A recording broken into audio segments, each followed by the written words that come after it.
घने जंगल में राजा शेर का शासन था। वह ताकतवर था और पूरे जंगल में उसका भय था। लेकिन राजा शेर केवल बलशाली ही नहीं, बल्कि न्यायप्रिय भी था। वह हर जानवर की भलाई के बारे में सोचता था। हालांकि जंगल के कुछ हिस्सों में गरीब और कमजोर जानवर मुश्किल में रहते थे। खासकर खरगोश, हिरण और छोटे जीवों को अक्सर खाने के लिए संघर्ष करना पड़ता था। जंगल में सभी जानवर अपनी अपनी परंपराओं के अनुसार त्योहार मनाते थे।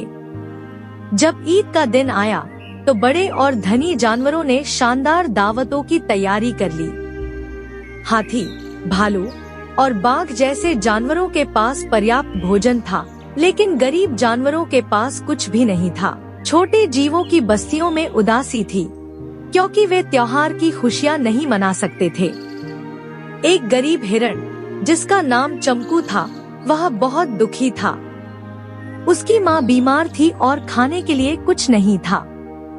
उसने अपने दोस्तों खरगोश गुड्डू से कहा, काश हमारे पास भी कुछ होता जिससे हम ईद मना सकते। राजा शेर को जब यह पता चला कि जंगल के कई जानवर भूखे हैं और ईद नहीं मना पा रहे हैं, तो उसे बहुत दुख हुआ। वह अपने दरबार में आया और सारे जानवरों को बुलाकर कहा, जंगल में हर प्राणी समान है। यदि कोई भूखा रहेगा तो यह मेरा अपमान होगा।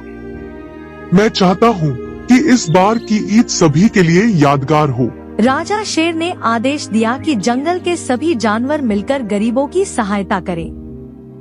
हाथी ने अपनी सूंड में भरकर फल लाए, बंदरों ने पेड़ों से मीठे फल तोड़े, पक्षियों ने दूर दूर से अनाज इकट्ठा किया। राजा शेर स्वयं भी छोटे जानवरों की बस्ती में गया और वहां सबके साथ बैठकर ईद मनाई।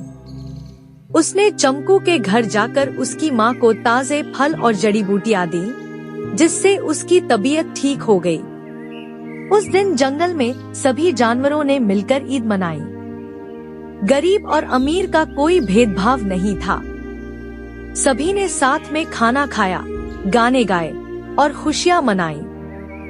चमकू, गुड्डू खुशी से झूम उठे। राजा शेर ने समझाया, ईद का असली मतलब केवल खाना पीना नहीं, बल्कि प्रेम और भाईचारा है। जब हम दूसरों की मदद करते हैं, तभी त्योहार की खुशी पूरी होती है। उस दिन के बाद से जंगल में हर त्योहार सब मिलकर मनाने लगे।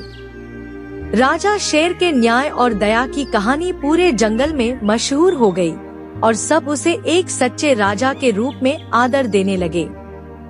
सीख: सच्ची खुशी केवल खुद के लिए नहीं, बल्कि दूसरों के साथ खुशियां बांटने में है।